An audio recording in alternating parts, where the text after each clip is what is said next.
All right, Ricardo, Lecompte, Andrew Doak here. We're going to talk a little Saints Bucs for Sunday. The Saints, of course, have already clinched a playoff spot. It's just a matter of seeding now in the NFC playoffs. They can either finish in the 3, 4, or 5 spot after after the game Sunday against Tampa Bay.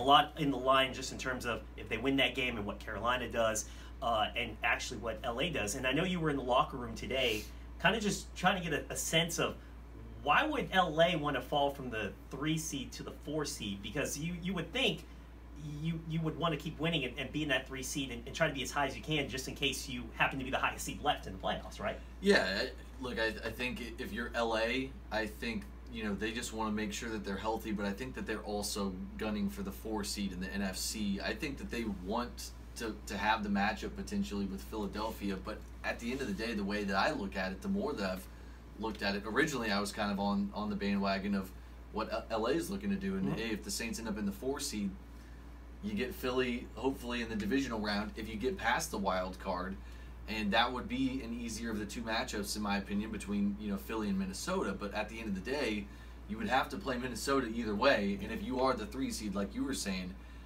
the top 2 seeds I think are the NFC's wide open. Yes. I think it's pretty vulnerable as far as 1 and 2.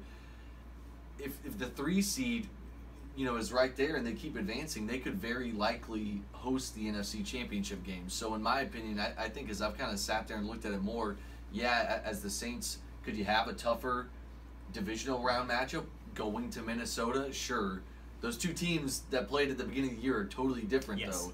And if you were able to win that game, you could bring an NFC Championship game here to New Orleans, and the Rams would have to be traveling to you. So I think it works out for the better no matter what. Yeah, and I think that the reasoning behind the Rams, they originally said they wanted to rest a lot of their starters. And it's one of those things where if you have the rest, especially with the grueling 16-game schedule you have to go through, why not try to rest and at least get 2 weeks? Conventional wisdom is like, well, maybe they'll be rusty. But I'd rather have a healthy team going into the postseason than worrying about rust or whatever. I'm sure the Saints would love to have some sort of break here. The injury report came out for Sunday's game. We have 3 players that are going to be missing the game against the Bucs, and Teron Armstead, Trey Hendrickson, and Michael Human. So, and then a ton of players were actually listed as limited today. A couple guys up on the line, including Andrews Pete and Senio Clemente, Brandon Coleman, Michael Thomas also limited in practice. But I expect all of those guys to play. They were able to play last weekend against the Falcons. I expect them to play on Sunday, but of course we're going to see what happens with the active and inactive list. For a 3:25 kickoff between the Saints and Bucs.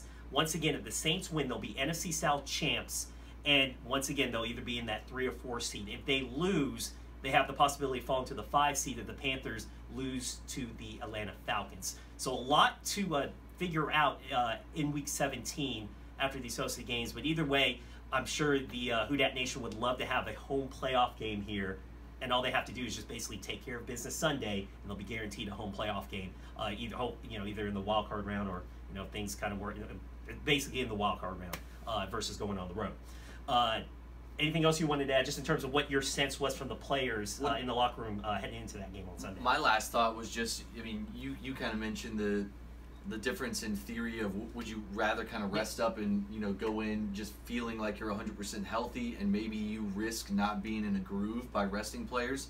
But it's been kind of funny with the Saints, whether it's been in the preseason with not having someone like Nick Fairley, or just the defense over the last week, Kikaha, Vaccaro, Klein, all go on injured reserve, and they've been able to plug and play, and they really haven't had a drop off. So maybe for the Saints, it's better to just feel like you're in a groove, because it seems like no matter who they've been able to plug in, they've been able to really not skip a beat, which is that's not common at all. Not at all. Especially when it comes to your starters and you're putting in free agents or guys that you're picking up off the waiver wire and still able to have success with. We'll see if that continues, but that's been just the really interesting development to me, is that they've just been able to roll guys in and out on a weekly basis, cut certain people, bring certain guys in, and it seems like every move that they've made has worked out. Yeah, they haven't skipped a beat. You have to credit Dennis Allen for doing that. Being able to put all those guys, those different pieces that are kind of coming in there each week in the right spots to make plays. And you have to also give credit to the players going in there and simply making plays. When their number is called, they've been able to do that. 5 Saints starters on injured reserve throughout this season. So it's kind of remarkable. You lose that many starters and still having the success. Yeah. Where the Saints are probably in the middle of the pack in the NFL, but considering where they're at, 15th, considering what they've been 2 years ago, when they've been near the bottom of the league in defense, it's a pretty great turnaround for what the Saints defense is able to do this season. All right, for Andrew, for Ricardo, enjoy Sunday's game, and of course, I know you guys will be rooting for a Saints victory.